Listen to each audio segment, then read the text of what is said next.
Assalamualaikum and hello to all. So in this video, we will discuss about pop quiz integration set C. Okay, so this quiz have three questions. We go through it the first question first. So question number one, we have to show that d over dx of x squared divided by x squared plus 1 is basically 2x over x squared plus 1 the whole thing squared. Hence, integrate the following function. So in this question, we have two main part. The first part will be differentiate the function itself. Maksudnya kita kena differentiate apa yang dia nak lah. So we have x squared over x squared plus 1. And then the final answer is already provided. So we have to show that we get this answer.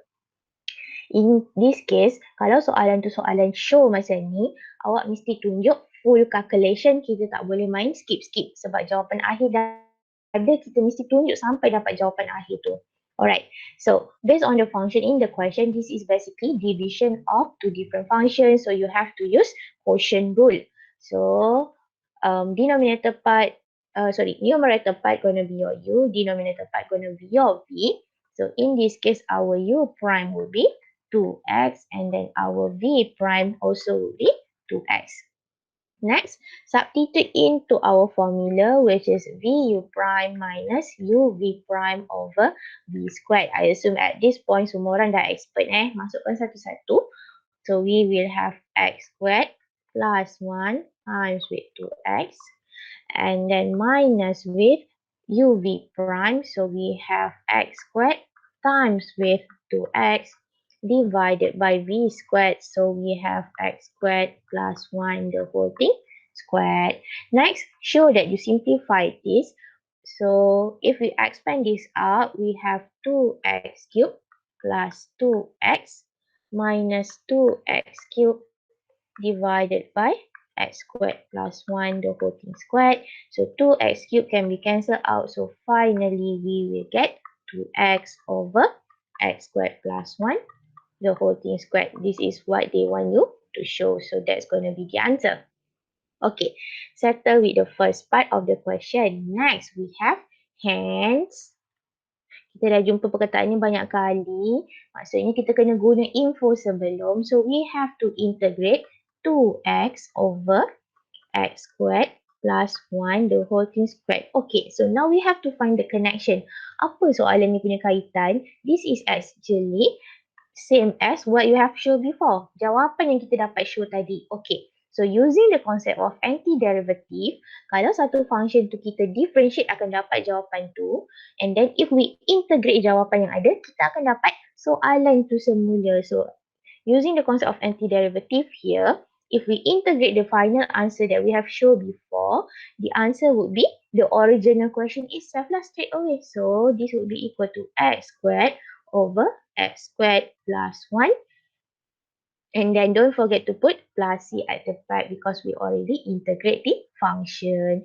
Itu sahaja jalan kerjanya, tak ada jalan kerja lain just because of the word hence. Yang saya jumpa dalam pop quiz ramai ignore hence tu. Dia macam tak ada idea konsep antiderivative.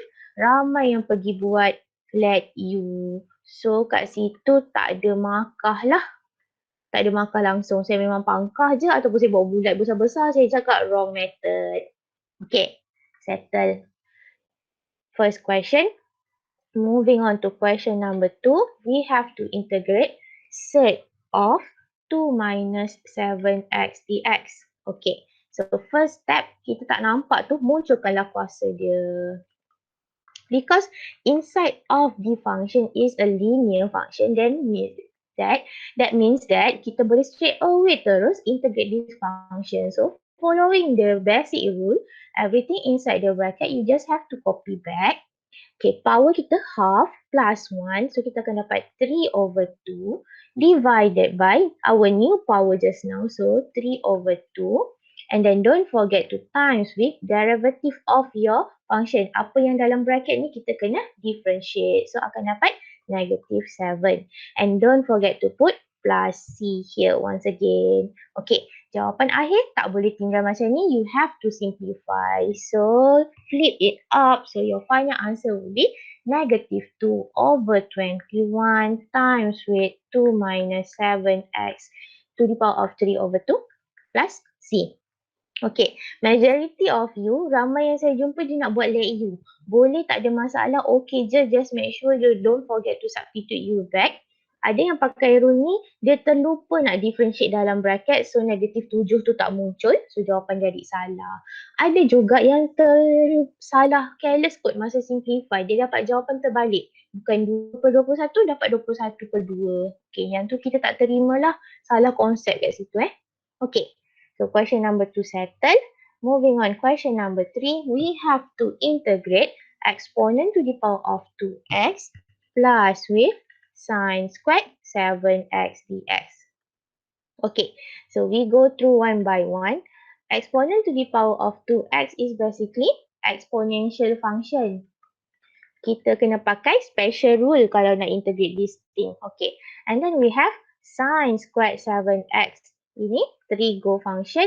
So once again kita kena pakai special rule nak integrate. Okay, kita integrate one by one first. So e to the power of 2x, if we integrate kita akan dapat copy back. Don't forget to divide it by derivative of your function. So function kita kena differentiate. So divided by 2 lah.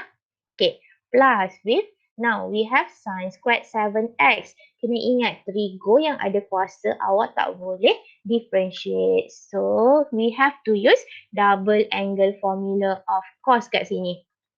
So cos 2a is basically 1 minus 2 sine squared a. Kita punya soalan sine squared, so kita kena susun sine squared as our main term. So sine squared a is equal to 1 minus cos 2a over 2. Okay, now compare a. A in this case is 7x. Maksudnya kalau kita compare kat situ, kita akan dapat, sorry, saya bukan nak tulis a, saya nak tulis 7x sebenarnya. Sebentar. Dia tak nak padam lah pula. Okay. Sine squared 7x is 1 minus cos of 2 darabkan dengan 7x. So kita akan dapat 14x over 2. Now, this can be substituted back into our original question just now. So we have to integrate now. Kita ada 1 minus cos of 14x dx over 2 boleh tulis ataupun macam biasa constant kita letak kat luar integral. So saya letak half kat luar tu. Okay, now kita dah boleh integrate one by one. So yang first term dah berjaya integrate tadi, leave it as it is. Plus with half. Okay, now integrate 1 akan dapat x minus with integrate cos of 14x, you're gonna get sine of 14x over 14. And don't forget to put plus c because you finally successfully integrate the function. Itu je konsep dia. Setiap kali kita kena pakai double angle formula. Jangan lupa. Ada juga yang ramai tersalah. Tukar kot. Saya jumpa ramai dia tak dapat cos 14x. Dia dapat cos of 49x.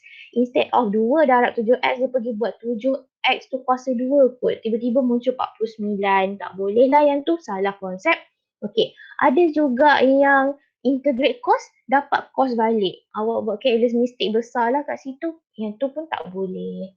Okay, so do correction, review this back, compare with your answer in your quiz and then try buat semula lah. Make sure you expert for this part because this is just a basic question. Soalan basic-basic je untuk integration. Make sure you master this out. Okay, alright, that's all for this video. Thank you.